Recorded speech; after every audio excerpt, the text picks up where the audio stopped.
Whether my screen is visible?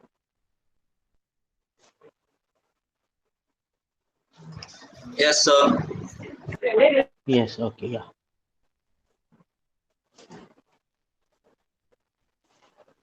Shall we start? Shall we start with the session?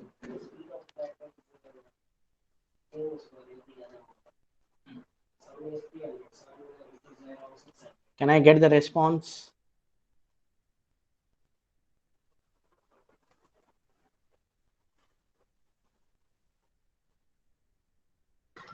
Yes, sir.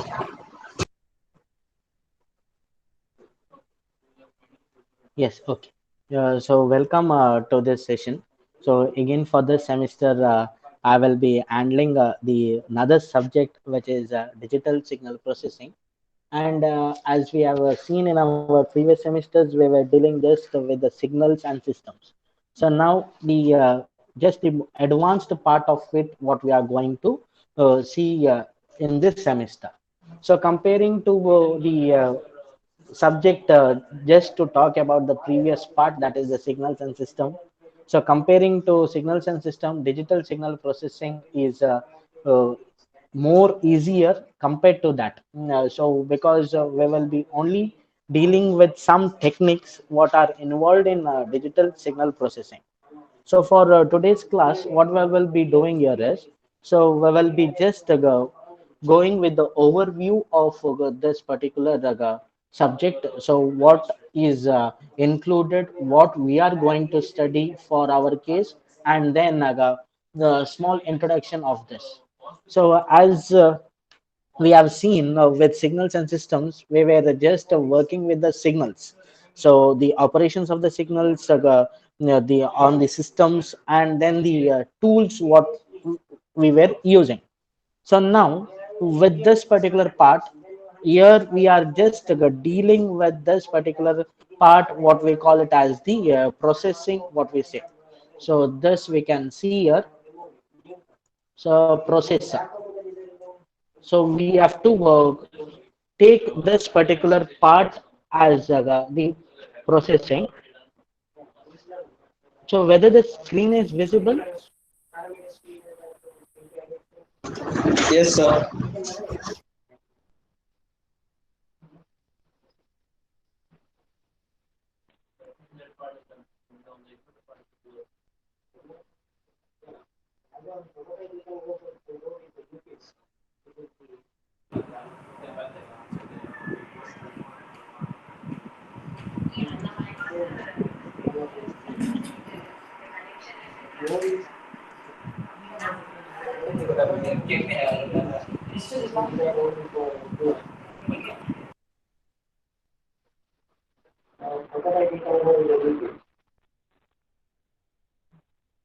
Okay, then moving on with this. So I just clarify. I wanted a clarification whether the screen was visible or not. So just moving on to whether the screen is in full screen mode or in the minimized mode. Can I get one response for that? Vishwajit, Yes, sir. whether the screen is in full screen or minimized mode. How it is? It's minimized. It's full screen, sir. Minimize? Full screen. Okay, okay, okay. Yeah, thank you. So just moving on to this particular part here. So that is the digital signal processing. So the title itself is divided into three different topics, what we can say. So this part of what we can see here, so this signal part we had already learned or studied in our previous course, that is the signals and systems. And talking about that particular concept, signals and systems, we had just overviewed the different operations of the signals and systems, and operations on signals as well as systems and various other tools what we had involved. So now for this semester we will be concentrating more on this particular part, that is called the digital part. So where we will be using this processing part for our study. So the total part what we are going to see is the digital signal processing. And as we know, all signals which are occur in real-time applications are analog signals. So there are no digital signals in such, but majority of the signals, whatever occur in around us or around the environment, are all analog signals. And for processing of those signals, so that is analog signals, so two type of processors are involved. One is the analog processing, what we call, another one is the digital processing. So analog processing is nothing but where we use some of the electrical components or devices form a circuit and we process those signals. Whereas in digital signal processing, we employ some of the softwares or the algorithms or some of the tools, where we process those signals and then give it out to the environment. So the major important requirement for digital signal processing is the conversion part, the conversion from analog signal to the digital part, and then processing the signal, and then again while giving out also we have to convert the digital to analog part. So two converters are very important, that is analog to digital converter and the digital to analog converter. So this we will see about this in the later part. So talking about this course, the course code is 18E63, and the number of lecture hours per week is according to the university, it is prescribed as 3 lectures plus 2 tutorials, and it is a 4 credit course. So total of 5 hours we will get per week, and according to your syllabus timetable what is put up, so the additional hour for tutorial is also put up into this. So just having the overview of this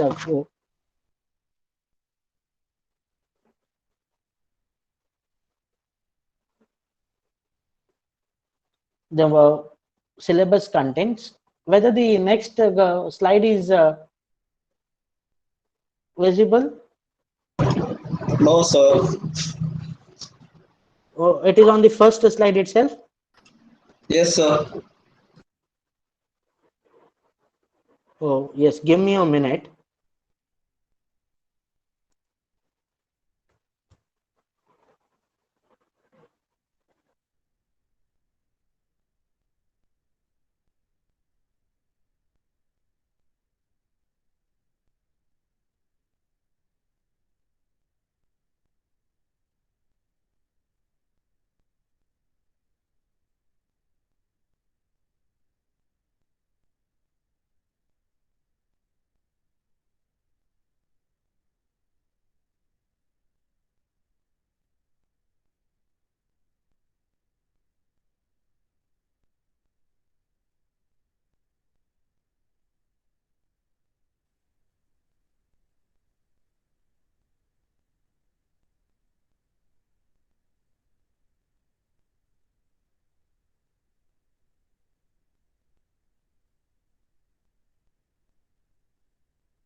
Whether the second slide is visible?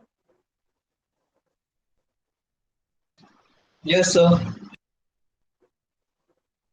The third one? No, sir. Okay. So give me a minute to just rectify this particular part here.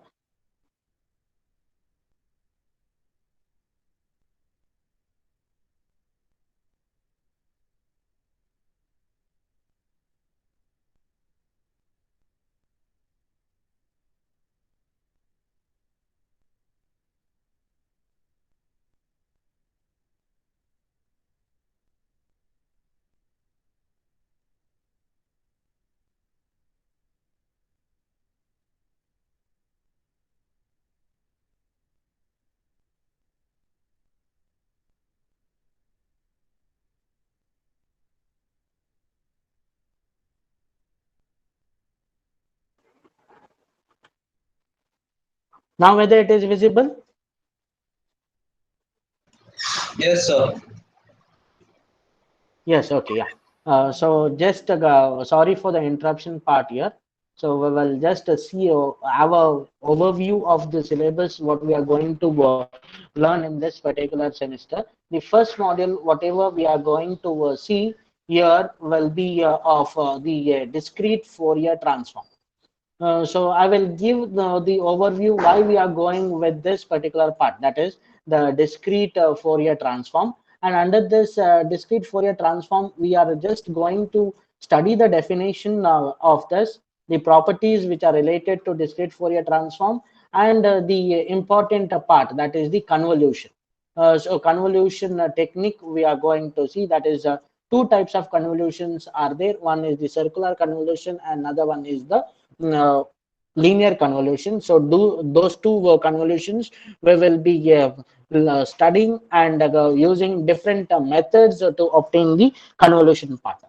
So just the continuation of the module one. So to reduce the number of complexities by in using the discrete Fourier transform, we are going for the another algorithm that is called the fast Fourier algorithms. And this is also again a computation part only, the algorithm where we are going to find the Fourier transforms itself. That is Fourier transform in the sense we will be finding the frequency characteristics of the system. I will make it clear why we are going with the Fourier transform, not with the time domain analysis. So this is the next second module what we are going to see. And in the third module, we will be just landing up with the filters.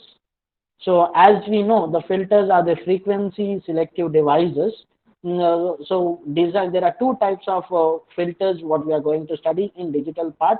One is the IIR filter, that is infinite impulse response, and the another one is the FIR. So module 3 is purely related to IIR, digital filter, and module 4 is the continuation of the module 3, and the second part is the realization of IIR digital filter.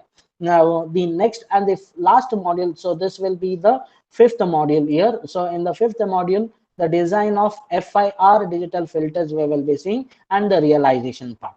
So talking, seeing the just the overview of this, this is a purely computational part here. So we are going with the calculations and the design part of the filters as well as the Fourier transforms. So there is no much of theory to be involved. Only the algorithms we will be seeing, and then going down directly to the computation part. So as we know the question paper pattern, so it is out of five modules are there. So in each module, two questions, and a total of 10 questions. You have to answer five. So same pattern remains compared to that of the signal sun system. And talking about the textbooks as well as the reference books. So these are the reference books as well as textbooks given from the university point of view. And while I am dealing with the course, I will be mainly dealing with these three textbooks. So first one is Introduction to Digital Signal Processing. This is by Johnny R. Johnson, the Pearson edition, first edition that is. So next one is John G. Prokis, and another textbook is the Indian author. What I'm going to refer, that is from Nagor Kani. So these are the three textbooks. What I will be referring for the entire syllabus point of view, and these three textbooks are in this particular format. So you will get this in the library as well as in the market also. These textbooks are available. So that is by Johnny R. Johnson, John G. Prokis, and Nagorkani. So all three textbooks I will be referring for solving the various number of problems.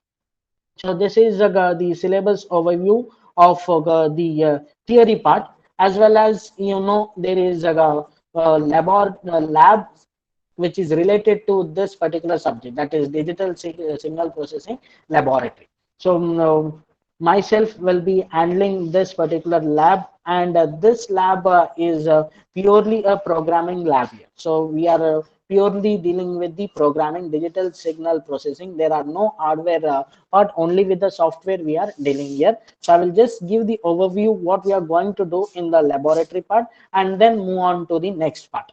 So whether I am audible? Yes, sir. Yes. So the digital signal processing laboratory, so the course code for this is 18EL67, and from the university side, they have prescribed it as 2 hours of tutorials and 2 hours of the practicals. So that is LTP. Here L stands for lecture, T for tutorial, and P for practical. So this is a 2 credit course what we are going to see, and already we have assigned the lab sessions in the timetable if we have gone through. So we have done with the 3 different batches. The batch list we will be putting it this afternoon or by tomorrow morning, depending upon the strength of each of the batch list.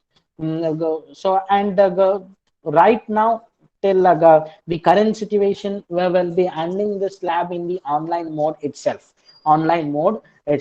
And since there are no hardware components involved, there is nothing much to worry with this particular lab. Only we have to go deal with the programming part, what we are going to see. So there are a total of 12 experiments what we are going to conduct in this particular lab. So all are related to the signal processing part, that is the digital signal processing.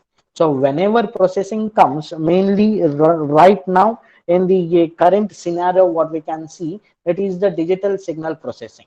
So in the last semester, you have studied one subject, that is the microcontrollers, which is also a processor. That is, so microcontroller is a processor, that is the advanced. So here in this semester, digital signal processor is nothing but it is the more advanced version of other processors. So this is a particular specific part what we can say. So we are particularly design this processor for a particular application what we can see in this particular context. So that's why we say it as a digital signal processor. And the digital signal processing is nothing but it is a purely a tool or a software what we can say, so where computations are done.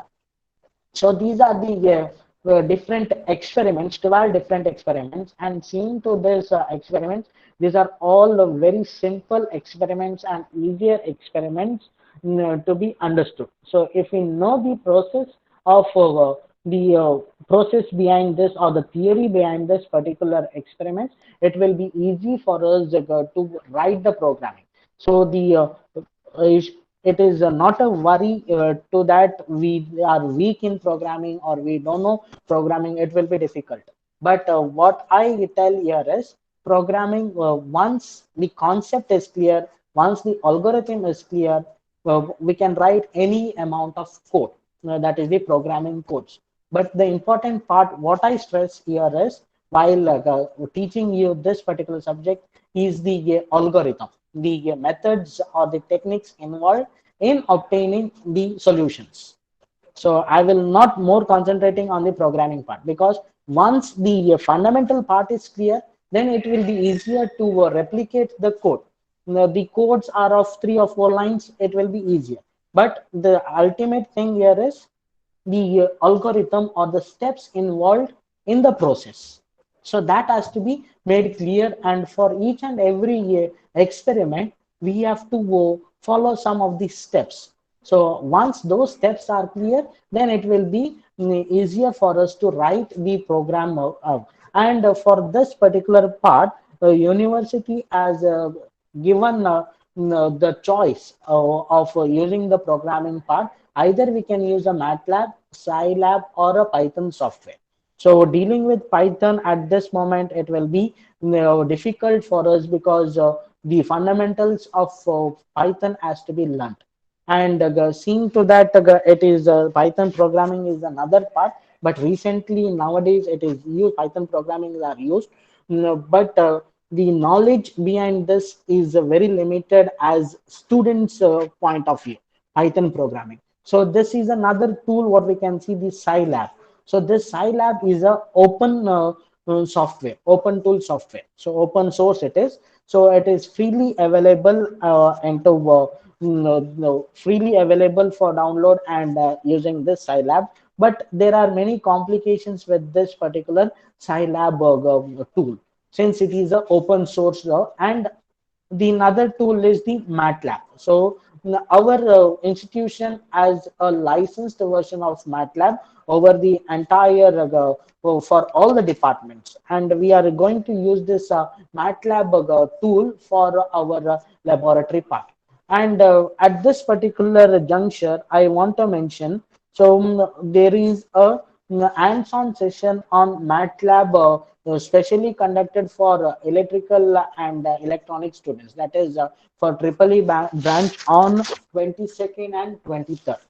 So from I think the circular, the poster has been already circulated in your WhatsApp group, and it is a request that everyone has to attend this. So because we are using in our laboratory, and in that particular hands-on session, the basics or the fundamentals of MATLAB is taught to you. So it is a mandatory that you have to attend this particular session, so that it will be easier for you to cope up with the next part. So already registration links is been circulated to you. Please register to it, and please attend this particular session. So any clarifications regarding this particular part? Any clarifications?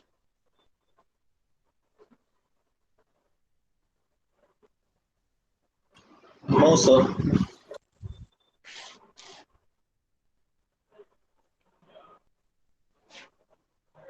So I think everyone will register for the hands-on session, which is scheduled on 22 and 23rd of this particular month, and then from next week onwards we will be starting with our lab sessions. So once that particular basic part of MATLAB is taught to you, then we are going with the actual laboratory sessions which are dealing for this particular lab. As well as I want to stress at this point, the another lab whatever you are having, that is a control system lab. In that particular lab also, you will be using the software tool, that is the MATLAB tool is again being used.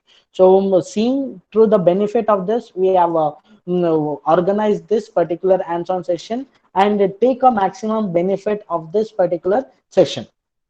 So hoping you to see in that particular part. Moving on to this particular next part. So this is the conduct of practical examination here. So there is are to be included for practical examination. And since you are we are in this particular situation of pandemic and online classes, this time university has made it clear exams will be conducted offline. So we have got the clear instructions from the university. Online classes will be conducted, and all the exams will be conducted in the offline mode. And don't push forward your studies. see that this time no postpone of the last working day or the exams will be done, because the VTU is already staggering the semesters and they want to come in line with your that is the final year passing out. So with you is seeing that all the final year students will be passing out in the next year by May. So for that purpose, all these staggering is to be done. So especially on year batch, that is 2018 batch.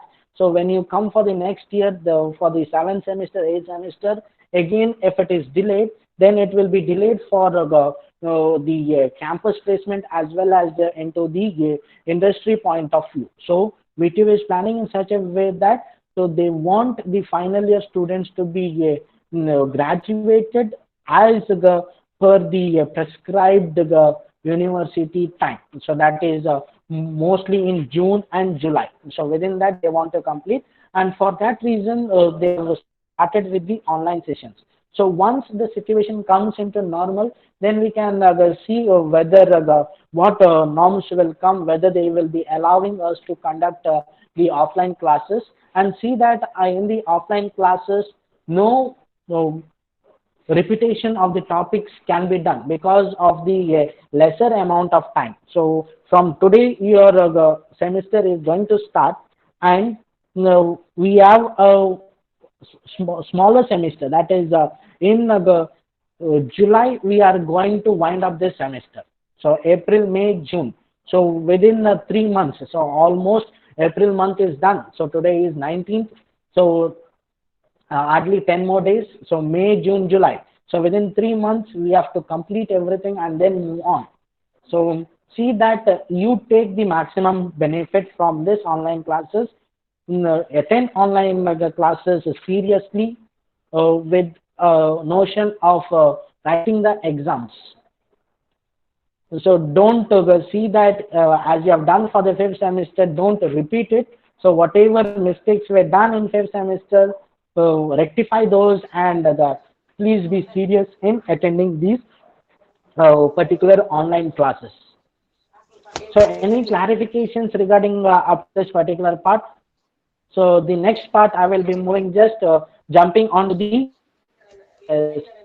subject part.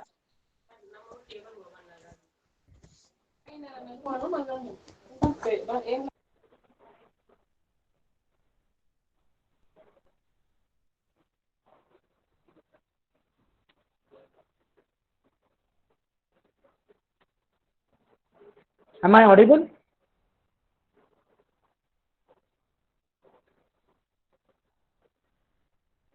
Yes, sir. Yes, Yes, sir. sir.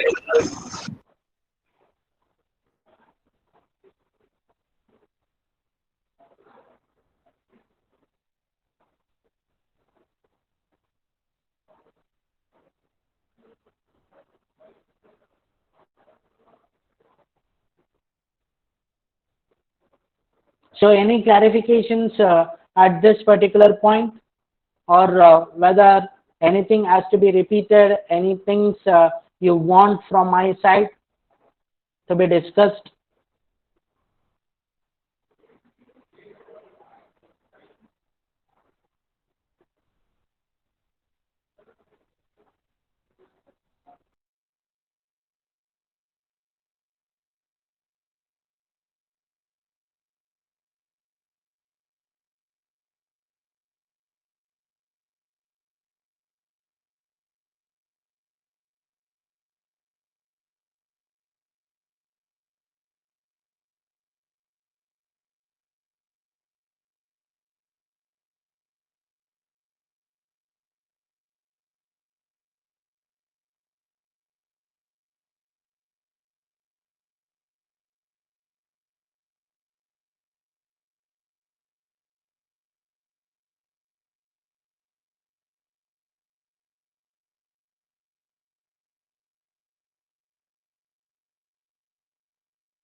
Am I audible?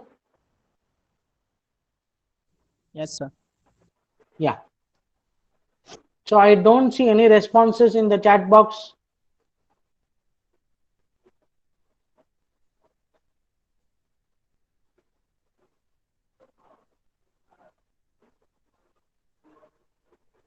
Please type in your USN as a part of the attendance for this session.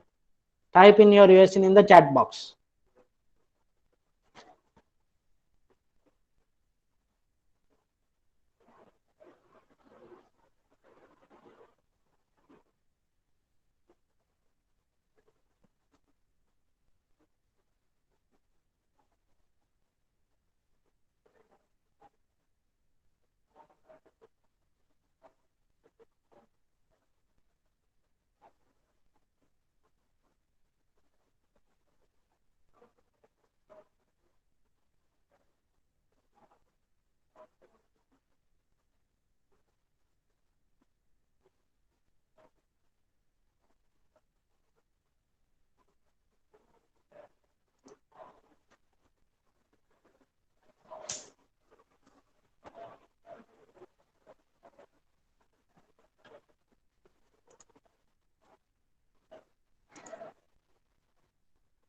Okay, thank you for your response. So I think everyone has typed in your USN as a part of the attendance.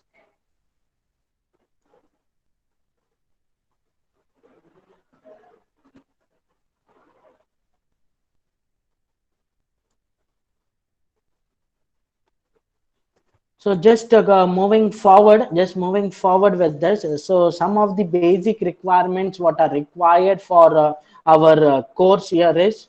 So please see that your calculator is with along with you when you attend the classes, because as I've told, it is a computational part, the computational subject where we are going with dealing with many calculations, but calculations are very simpler calculations. No advanced calculations we are going to do. So simple multiplication, addition, those calculations, but with complex numbers. So for that, the calculator is a must while solving the problem. So solving problems is very important, because you cannot just see or read the procedure of solving a problem unless you try to make an attempt to solve those problems. It will be not easier. So as I've told, the subject is easy, but it will be easy only when you practice. Practice is a must for this type of subject. And I request everyone, you try to solve the problems from wherever you are. So I will give you time while solving the problems.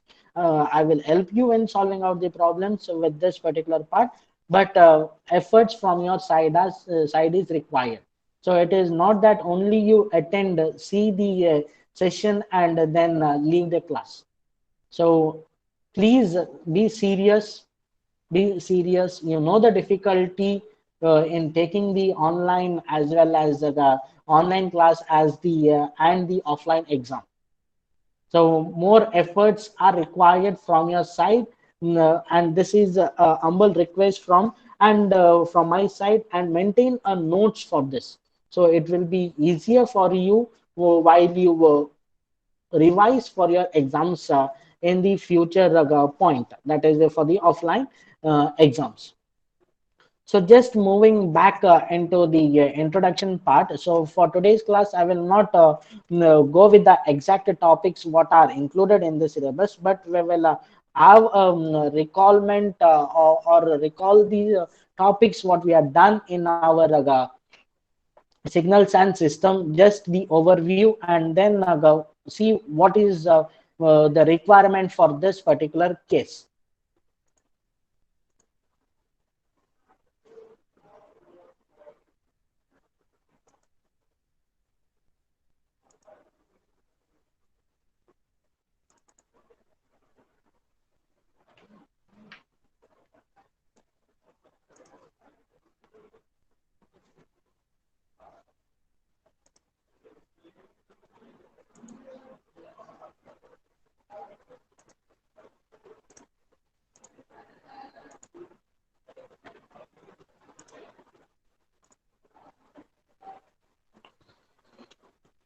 So moving on to the first part, that is the introduction to digital signal processing. So the first module is discrete Fourier transform. So because some of the prerequisite what we had studied, we will just recall it and then move on with the next part. So as I've told previously, so digital signal processing is this particular part here, what we can see. So where we use a digital system. So this is a digital system what we use. No, but in nature or in environment, whenever we see all signals which are occurring are analog in nature. That is the input analog signal what we consider. But for a processor, we require a digital system. Suppose if we consider this as a PC or a computer or a laptop or any other such devices. So these are designed in such a way that these work only with zeros and ones. That is the binary data. So binary data. But when signals are occurred, they occur. So now directly we cannot give this analog signal into a digital system. So for that, the important part requirement here is signal has to be converted into a digital signal. So this is the very important part of a DSP system what we can see, and that is the conversion part, analog to digital conversion, where the input to this system will be the digital signal. So now this will be the digital signal into the digital system, what we call it as a DSP system, digital signal processing system. So now after the processing of a signal, so processing is nothing but a signal is given. I want to increase the amplitude. So the simple part here is the amplifier what we consider.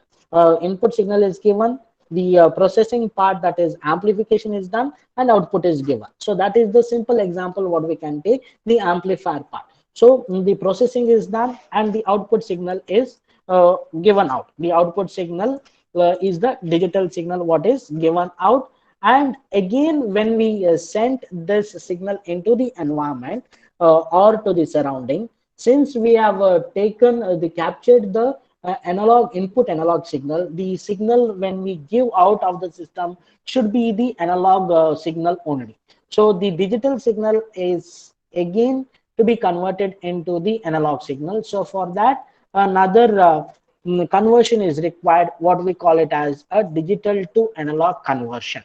So digital to analog conversion, where it converts the digital signal into the analog signal. And this is the entire overview of a basic components of a digital signal processing system.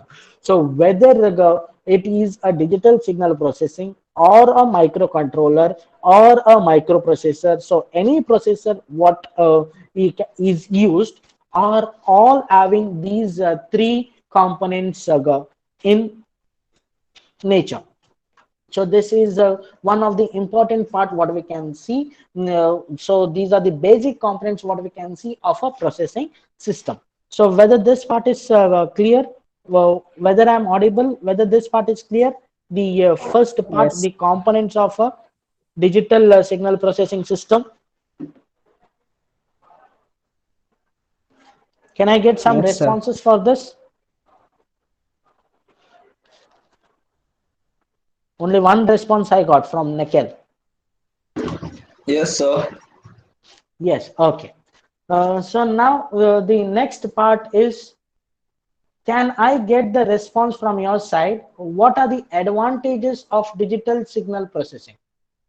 Why can't we go for analog signal processing? Why we are going for digital signal processing only? So can anyone unmute yourself and give the response for this? Why digital signal processing is used or preferred everywhere? Why not analog signal processing? So I want one or two responses. The data is simple Please to un analyze. simple to analyze. Data is, Data. can you repeat? The Uh, data is simple to Data is analyze. simple to analyze. Okay. Okay, simple to analyze. Then in the chat boxes, there are many responses. I will just go through that particular part. They have better range than analog. Better range in what sense? Uh, for example, It can be transmitted range. over, Yes, Nikhil. more lengthy distances. Transmitted over lengthy distances. So talking about the frequency part. So Yes. frequency range. Okay.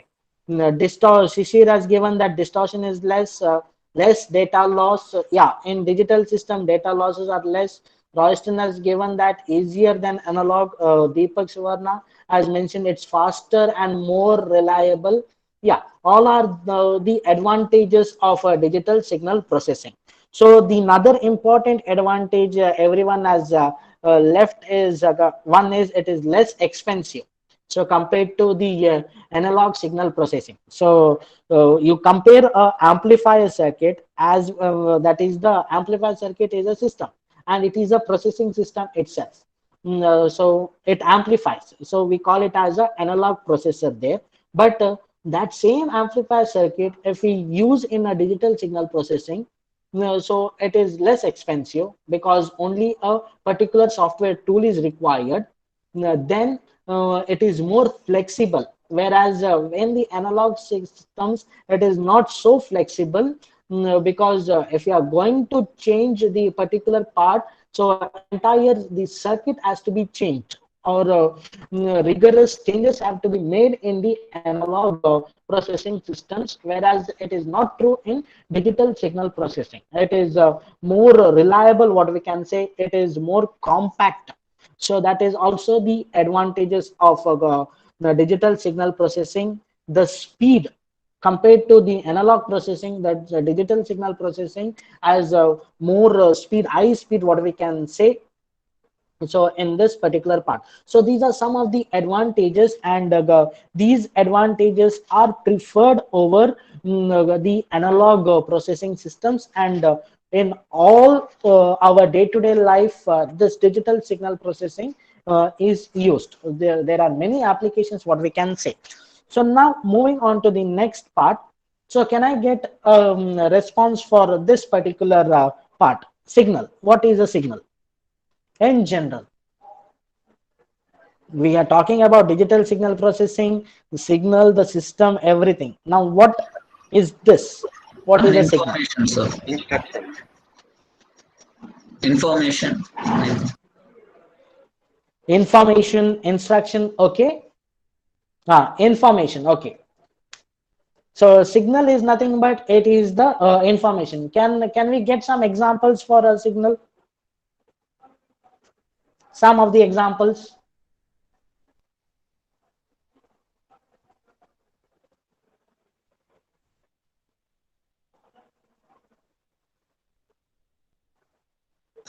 So Bluetooth signals, anything, sir. Yes. The Bluetooth signals, the data transmission. Everything. Bluetooth signal, data transmission, the speech signal, the music signal. So many examples are available for signal. So the next part here is, so what is this? Analog or continuous signal? So just this is just a recalling part, whatever we have studied in our previous semester. Analog or continuous signal? So the floor is open for everyone to answer. So those who are there on the line in this particular Google Meet session, you are also free to answer. It is not only one or two persons responding.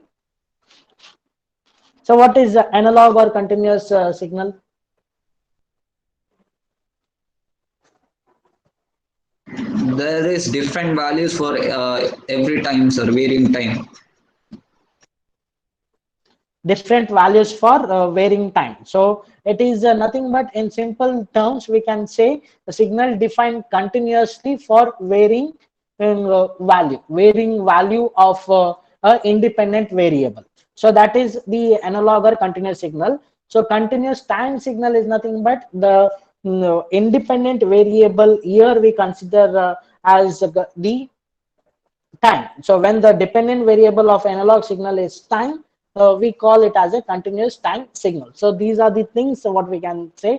So now what is discrete signal? Digital signal. So whether there is a difference between a discrete signal and digital signal, can I get some response for that? Discrete is not continuous. Discrete, so we are hearing the word It's not discrete continuous. is not continuous. Okay, it is only for discrete. It is not continuous. Okay, fine. Then what is digital signal? Whether discrete signal is equal to digital signal? Yes, sir. Yes. Yes, sir. Nikhil says it's S. What about others?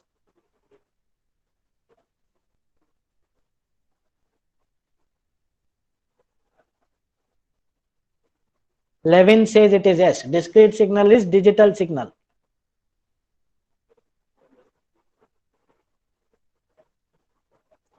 But according to me, discrete signal and digital signal are not the same.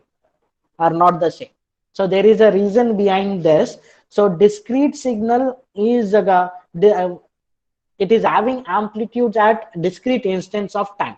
So from analog signal, we can obtain a discrete signal. But to obtain a digital signal, as we know, digital is nothing but it is having a, when we speak in terms of the logic design part, we had seen we were dealing only with zeros and ones. That is the binary coded signals. So we called it as a digital signals. So for that particular part, so the another important part is the discrete signal has to be quantized, and coded version of the discrete signal we call it as a digital signal, which leads with zeros and ones. So this point has to be made clear. So the discrete signal can have any value of amplitude.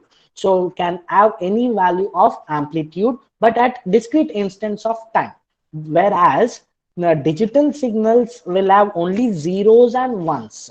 The word bit or the byte with zeros and ones, that is obtained by quantizing and coding of a particular signal, what we call it as the digital signal here. So that is the major difference what we can say. And for this particular part, to obtain a digital signal, so the continuous signal is taken, it is sampled, it is quantized and coded to obtain the digital signal. That is the process what is followed to obtain the digital signal. So in general, we can say the analog or continuous time signal, discrete time signal, and the next part is the digital signal, which is relevant for processing the data, that is either with zeros or ones.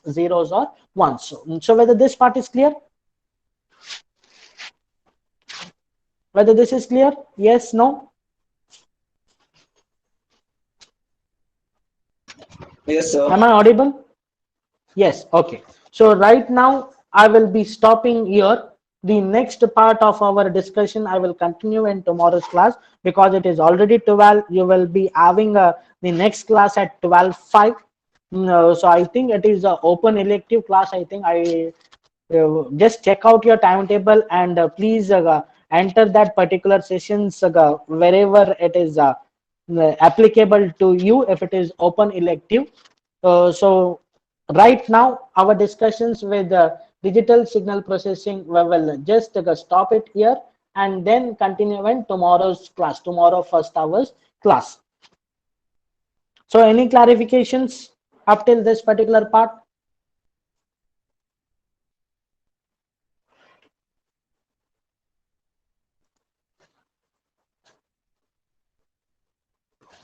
No, sir. Yes, okay. So if there are no clarifications, then you can leave this particular no, Google Meet session. Thank you for attending this particular session. So we will meet tomorrow morning first start at 9 o'clock.